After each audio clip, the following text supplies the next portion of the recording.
Have you ever walked past a spin class at your local rec center and wondered why everyone looks so exhausted, but people keep coming back? At first glance, it can look intense, loud, and even a little intimidating. There's fast music, people moving in sync, and instructors pushing the room to keep going even when it gets difficult. My name is Janie Tubbs, and I'm a spin instructor. I want to help you understand what indoor cycling is, what happens during a class, and why so many people enjoy it, even though it can be challenging.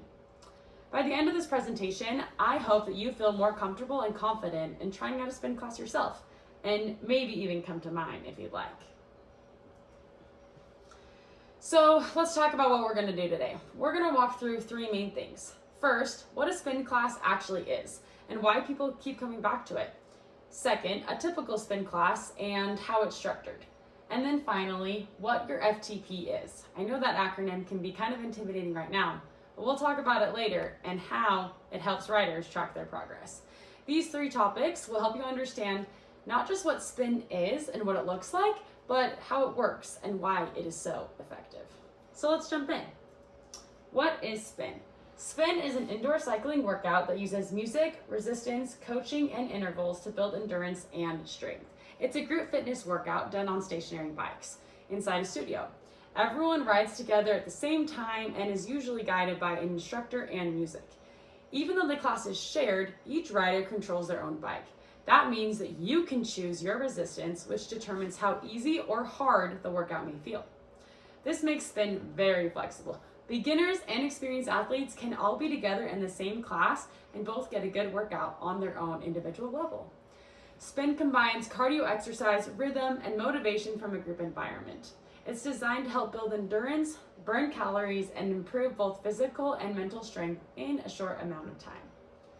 Let's move to the next point. Why do people even keep coming back even though it's so challenging? For me, this is actually where my own experience with spin started. In high school, I was part of a high school mountain bike team. We would train outdoors regularly and I really enjoyed it. But during the winter, we couldn't ride outside because of the weather, because of the snow. So instead, our team started training inside using spin classes as indoor training. At first, I saw it was just a way to stay in shape when we couldn't ride outside. But over time, things changed pretty quickly. I realized spin wasn't just a replacement for riding outside. It was its own challenge. It pushed me in different ways than outdoor biking. My legs burned, my endurance was tested, and I had to learn how to push through discomfort while staying consistent.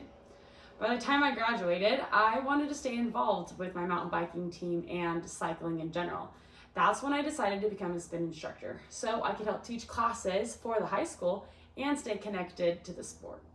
What I didn't expect is that I would completely fall in love with teaching spin myself. Now, I teach spin classes regularly at the Provo Rec Center, at Utah Valley University, and Draper Rec. And what keeps me coming back is the same thing that hooked me as a rider: the energy in the room, the challenge of the workout, and seeing people push past what they thought they couldn't do. And this connects to why so many people keep coming back in general. One reason is the group energy. When everyone is riding together, it creates motivation that's hard to get on your own. The music also plays a huge role, which is one of my favorite parts, creating the playlist, helping set the pace and push people through the difficult moments. And finally, people come back because they see progress. Even small improvements start to feel meaningful. And that sense of growth is very, very motivating. So now let's talk about what a spin class actually looks like and if you come, what you can expect. Most classes are 45 to 60 minutes and they follow a structured format. It starts with a warm-up, which is about 5 to 10 minutes. This helps your body kind of adjust to the bike and prepares for what your heart rate is about to endure. Then comes the fun part, the main section, the interval training. Interval training is a variety of climbs and sprints and other things. You might do sprints where you can have a lighter resistance and the rider speeds up their legs, or a climb where your legs will go slower but a more intense resistance. These efforts are separated by recovery periods, of course. We need recovery so we can see results. The instructor guides everything, using music and cues and telling you when to increase, when to decrease, and all that jazz. At the end, there is a cool down, where you slowly bring your body and your heart rate back down to a lower level to help your body recover. Even though the class is structured, you are always able to control your own resistance, which makes you control your own intensity. If you ever join one of my classes, I always say that exercise is a celebration of what your body can do, not a punishment for what you ate last night. So when you come, you are just celebrated for what your body can output. Now let's talk about output and what your body can do. FTP stands for your functional threshold power. In simple terms, it's the highest level of effort you can burn or maintain for a long period of time without burning out. Instead of measuring short bursts of speed, FTP focuses on sustainable endurance. So if you're looking to be a cross-country rider, then you need a higher FTP to be able to endure for a long amount. Whereas if you are a short distance rider, FTP doesn't matter as much. You can think of it as your baseline fitness level on a bike. It helps riders understand where they are starting and gives them a way to measure improvement over time. So in this slide, you can kind of see there's 5 different zones that FTP has and where your resistance would fall within that. This is just an example of one rider. Of course, everyone's numbers would look different.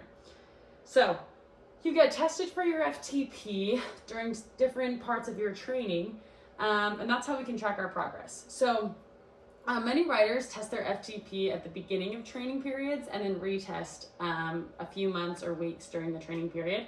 If the number increases, it shows that the endurance and strength have improved. But progress in spin isn't always just about numbers. You may notice that your climbs may feel easier, your recovery is faster, or you can push harder than you ever could before. The important thing is that progress is definitely personal. It is not about comparing yourselves to others in the room. It is about improving from your own standing point, and that is another reason why I love it, because it's a measurement of what you can do, not what the person beside you. That mindset is one of the biggest reasons spin is just so motivating. So my friends, let's wrap up. Indoor cycling is more than just a hard workout. It's a structured, motivating, and flexible exercise that allows people to participate in any level and improve. We looked at what spin is, we talked about why people keep coming back, how a class is structured, and why FTP helps so much in tracking your progress. My goal today was for you to feel more confident and comfortable in coming to one of my spin classes or a local spin class. And if you do, remember this, it is not about being the fastest or the strongest person in the room. It's about showing up, working at your own level, and improving over time. Because in spin and in fitness in general, the only really person you're comparing yourself is you. Thank you.